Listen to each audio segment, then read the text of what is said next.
La tarde que mi hijo Diego desapareció, Ciudad de México traía esa lluvia cansada que parece colgarse de los cables y de la paciencia.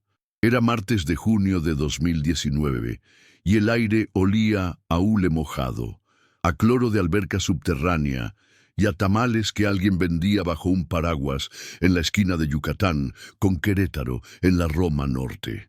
Diego era entrenador personal en un gimnasio de 3 niveles, cristales ahumados, música de reggaetón filtrada por la alfombra, cinta de correr con pantallas que mostraban playas que no se mueven. Tenía 29 años, una paciencia grande para contar repeticiones y una manía pequeña que le heredé, anotar todo. Por eso yo, Carmen, su madre, le regalé un Fitbit en Día de las Madres de ese mismo año, medio en broma, medio en cuidado, para que le recordara que los corazones no solo se usan, también se vigilan. A las 6:12 p.m. me mandó un audio. Ma, cierro tarde. Cliente nuevo a las 8:30.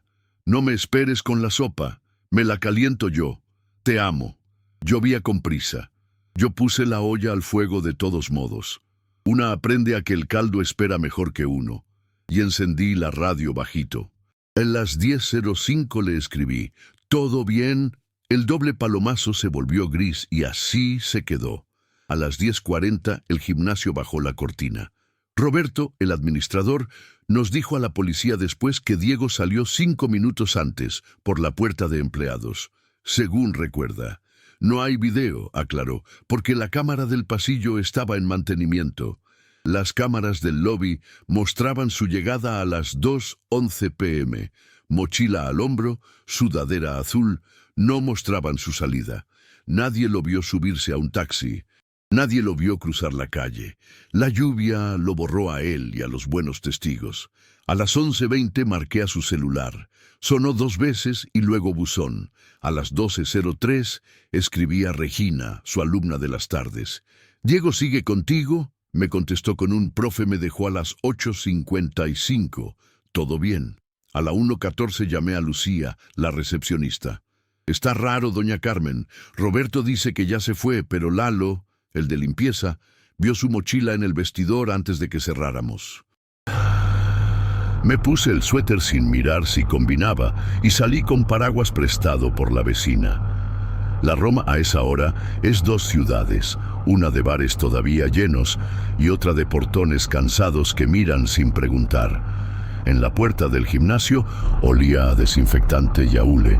Roberto me recibió con sonrisa de trámite. «Señora, de verdad, ya no está. Debe haber pasado a dejar algo y se fue por la otra puerta. Mañana hablamos».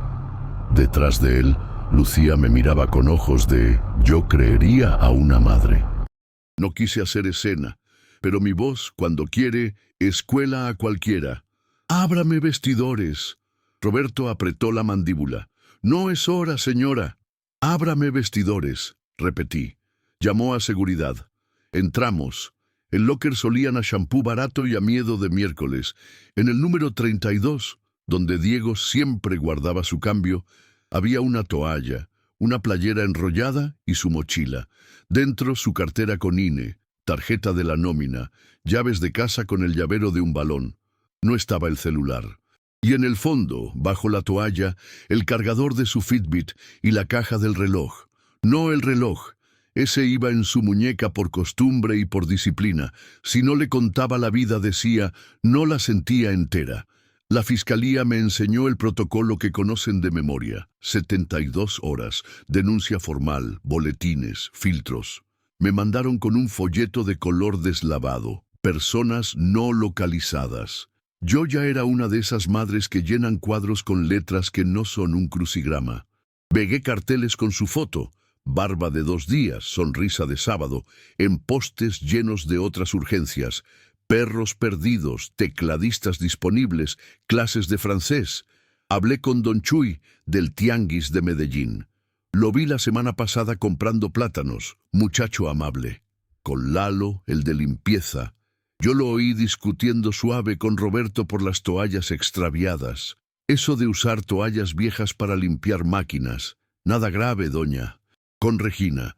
Profe estaba contento, me enseñó una rutina nueva con ligas, dijo que tenía cita con un cliente tarde, cita rara, se rió, porque era un señor que no quería cámaras. Yo fui anotando y callando. Aprendí que el detalle se guarda mejor que el grito. Los días se volvieron meses con la cadencia de una caminadora en velocidad 3. No te lleva a ningún lado, pero te cansa. Nos juntábamos en el parque de push-ups a pedir casos y miradas. En 2020 llegó la pandemia y el gimnasio cerró con candado de cinta amarilla. Lucía me entregó una bolsa con lo que el administrador decía que era lo que quedó del locker. Dentro venía la sudadera, su botecito de magnesio, una libreta con rutinas y un sobre con mi nombre.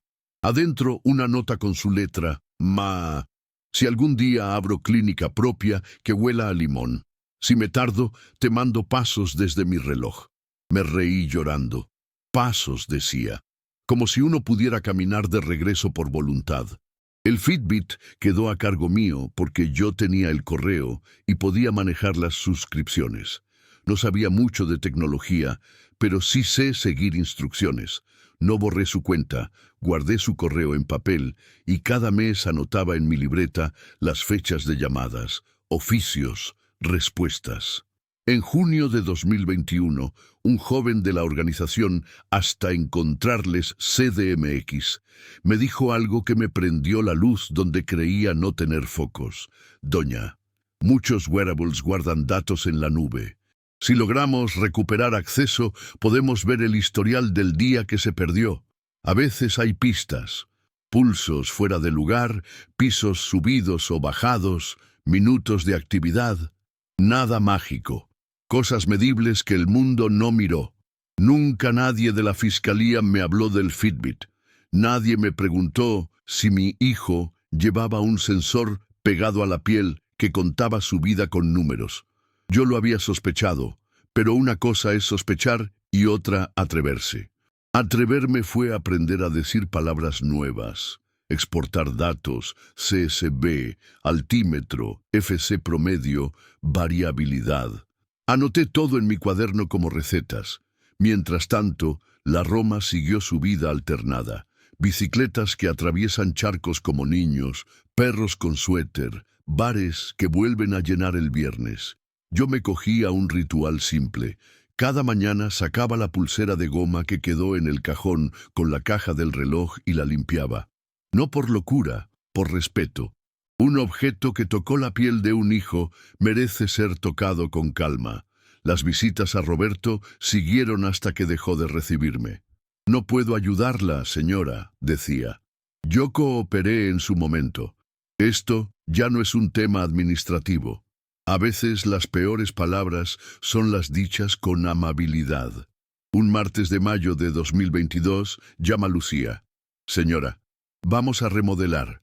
Van a tirar el tabique del cuarto de mantenimiento. Si quiere pasar por cualquier cosa de Diego, venga hoy.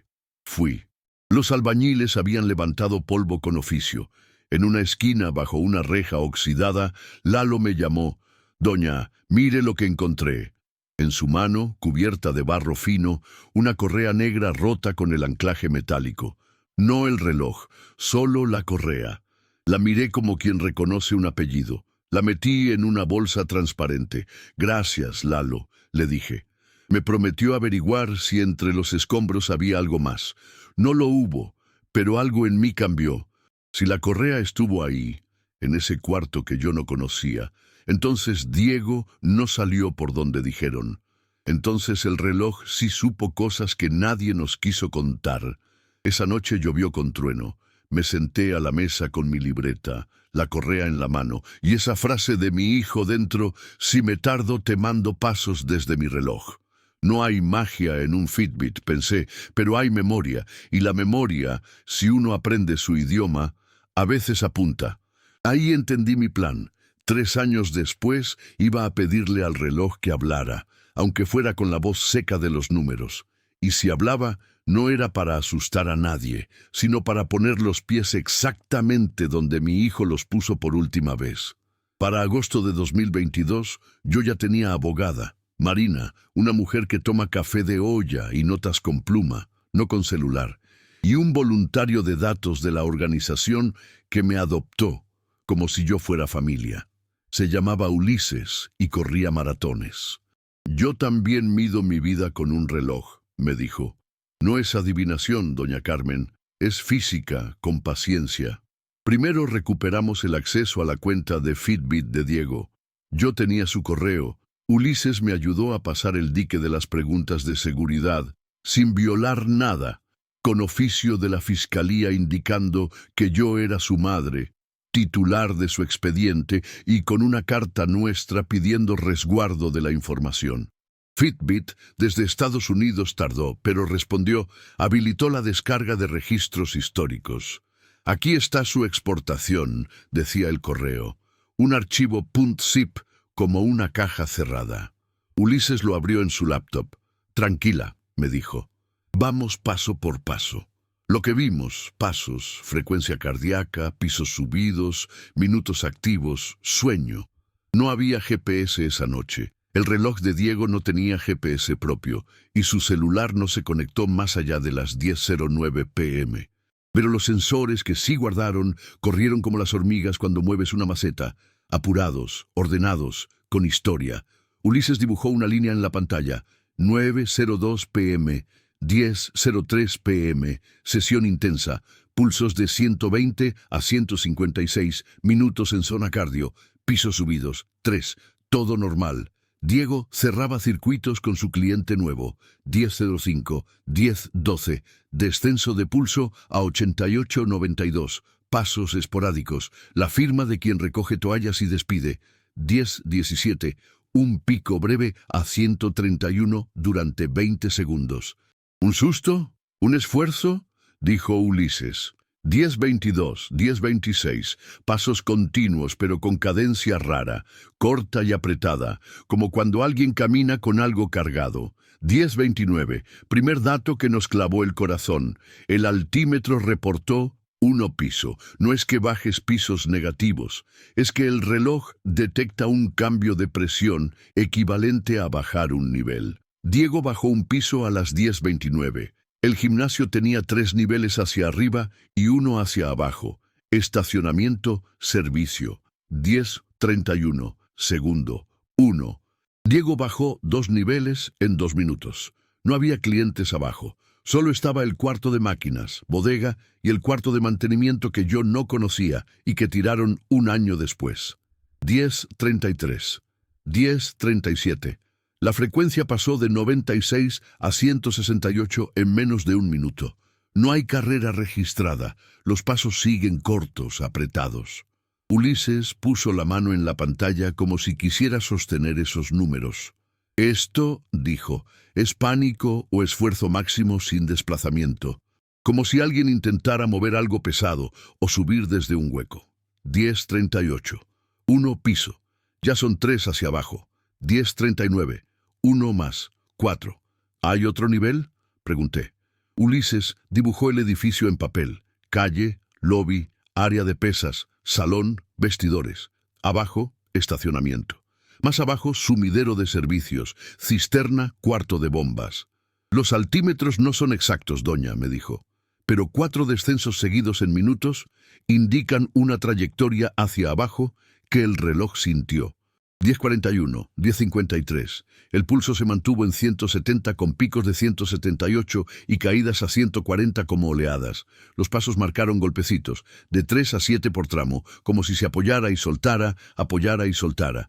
10:54. Silencio de pasos por 2 minutos. El pulso cae a 118 y luego sube a 160 de nuevo. Ulises me miró. Es la firma de alguien que intenta salir, descansa, vuelve a intentar. A las 11:07 hay un registro raro, vibración de alerta como la que el Fitbit lanza cuando recibe una notificación. Pero el teléfono de Diego estaba sin señal desde las 10:09. ¿De dónde venía la vibración? De un recordatorio interno. A esa hora su reloj le avisaba cada martes hidratarse. La pulsera tocó su muñeca y le dijo, «Toma agua». No sé por qué ese detalle me partió en 2. Tal vez porque nadie estaba ahí para pasarle la botella. 11:20, 12:03. El pulso oscila entre 152 y 170. El altímetro ya no registra cambios, tal vez porque el sitio era cerrado y la presión se estabilizó. Los pasos son pequeños y constantes, como los de un cuerpo que se mueve dentro de un espacio corto. 12:11, caída abrupta a 102. 12:13, sube a 156 y luego baja a 90 en 3 minutos. Ulises frunció el ceño. Esto puede ser agotamiento, hipoxia, golpe. No somos médicos, pero no es un patrón de caminata ni de sueño. Loy 40. La gráfica se vuelve un diente largo hasta las 01:02. Pulsos de 110 que caen a 84. 01:05. Silencio por 2 minutos. 01:07. 88. 01:14. 82. 01:22. 78. 01:37. 74. 03:17. AM. Último latido registrado. 56. Después, nada. Batería 0 a las 05:41. ¿Qué nos dice esto? Pregunté con la voz de alguien que ya conoce la respuesta pero igual necesita el dictamen.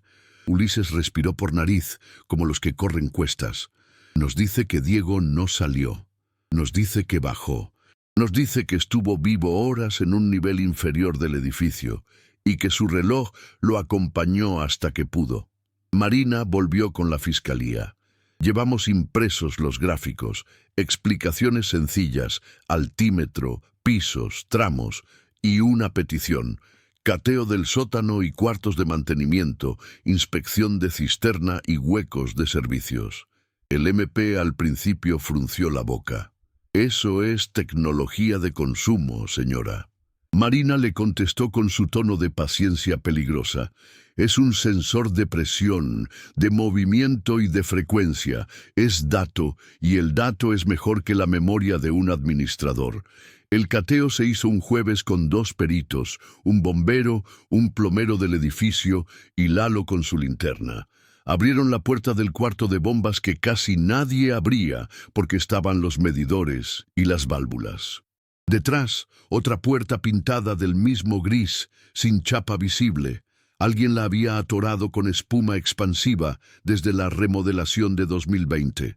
Cortaron con cúter, palanca, martillo. El aire que salió era de humedad vieja. Un hueco vertical, de esos que se dejan para cableado y drenajes, corría por detrás de la barda del salón de clases. No era muy ancho, sí era muy profundo. No voy a contar lo que encontramos con morbosidad porque no hace falta. Basta decir que el forense hizo su trabajo con respeto y que pudo confirmar lo que los números ya nos habían dicho. Diego cayó en ese hueco, probablemente por una tapa floja o un paso en falso al bajar con algo en las manos. Intentó salir varias veces, tuvo signos de esfuerzo prolongado y luego colapsó.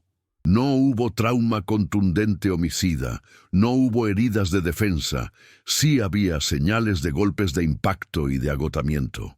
La remodelación posterior selló el sitio sin que nadie, o alguien, se preguntara demasiado por ese espacio. El reloj de mi hijo no apareció. Tal vez se golpeó y se perdió en la oscuridad. La correa, aquella que Lalo me entregó, debió zafarse durante algún intento de salida. Ese fue el hilo que me trajo hasta aquí. Afuera, la Roma siguió su música de platos y pasos. Por dentro, a mí se me acomodaron los muebles de la alma de otra manera. No porque la verdad no duela, sino porque la mentira y la negligencia duelen más. Roberto intentó decir que nadie sabía de ese hueco. Lalo lo miró sin parpadear. Yo limpié esa puerta. Usted me dijo un día que no hay nada. La fiscalía abrió una carpeta por omisión y responsabilidad del establecimiento en medidas de seguridad. No me dieron venganza, me dieron un papel que reconoce lo que pasó y ordena señalización, cubiertas y mantenimiento, sin aplausos, confirma. ¿Y el Fitbit? Usted podría pensar que la historia del reloj termina en un gráfico. Para mí, no. Ulises imprimió en tamaño grande la curva de pulsos y los 4 descensos del altímetro. Hicimos una copia para la fiscalía y otra para mí. La mía está en la cocina, al lado del reloj de pared. No para sufrir, para recordar que un dato a tiempo puede salvar a alguien mañana. Con Marina y con otras madres de la red, logramos que la Secretaría Local de Desarrollo Urbano emitiera un lineamiento. Gimnasios y centros con sótanos deben señalizar y asegurar huecos de servicios, registrar remodelaciones y ante personas no localizadas, revisar cuartos técnicos primero. No suena a hazaña. Es civilización. A veces me preguntan, con morbo que no se disimula, ¿qué fue lo más escalofriante? Esperan que diga el hallazgo. Yo digo 03:17 AM. Ese minuto en que el reloj de mi hijo marcó su último pulso. Un número frío que me obligó a pensar en su calor. Escalofriante no porque sea macabro, sino porque te mueve el piso y te pone a trabajar. Desde entonces, camino. Compré yo también un reloj sencillo, el mismo modelo con correa azul, y camino 8,000 pasos cada mañana por el camellón de Álvaro Obregón. No lo hago por moda, lo hago porque aprendí que la vida que se mide a veces se cuida mejor. Y porque cada paso contado es un recordatorio de otros pasos que también merecieron ser contados. En casa, la olla vuelve a hervir a eso de las 7, igual que siempre. La mesa tiene 2 tazas aunque yo esté sola, una para mí, otra para el hábito. Regina a veces pasa los sábados y me cuenta que hay alumnos que todavía buscan al profe que les enseñó a no competir con el espejo. Lalo cambió de trabajo, pero me llama cada fin de mes para preguntar si estoy bien de pasos. Lucía me trae plantas chiquitas que pongo junto a la curva de pulsos. Ulises nos inscribió a varias en un taller de datos para familiares. Yo, que de joven veía planillas y me daba mareo, ahora cojo un Excel como quien coge una pala. Sirve para abrir tierra y ver si hay algo ahí. Cuando pasa frente al gimnasio nuevo que abrió donde el viejo, me paro y leo un letrero azul que dice: Zona técnica, prohibido el paso, tapas aseguradas. En caso de emergencia, llame al 911. Hay flechas amarillas donde antes hubo pintura gris, hay luces en el sótano, hay nombres de responsables pegados al cristal. No es mi victoria, es un pago tardío a lo obvio. A usted que me escucha, tal vez le interese saber si perdoné. Perdonar es una palabra grande para una mujer chica como yo. Acepté lo que dijo el dato, y el dato me permitió callar a los que opinaban sin saber. Acepté que Diego no fue el que se fue, como sugirieron al principio, ni un aventurero nocturno, ni un peón de un crimen perfecto. Fue un trabajador que cayó en un hueco, y a ese hueco, que también es simbólico, yo le puse tapa con papeles, firmas y pasos. Si alguna vez leen un titular como el que abre esta historia y sienten el calambre de la curiosidad, les pido una cosa simple. Miren el detalle y honren el dato. A veces el relato más humano se esconde en una gráfica. No por frialdad, sino porque la verdad también sabe contarse sin gritar. Yo escuché la de mi hijo tarde, sí, pero la escuché. Y ahora, cada que el reloj me vibra a las 11:07 para decirme «hidrátate», sonrío, tomo agua y digo en voz baja «ya te oí, mijo, ya te oí».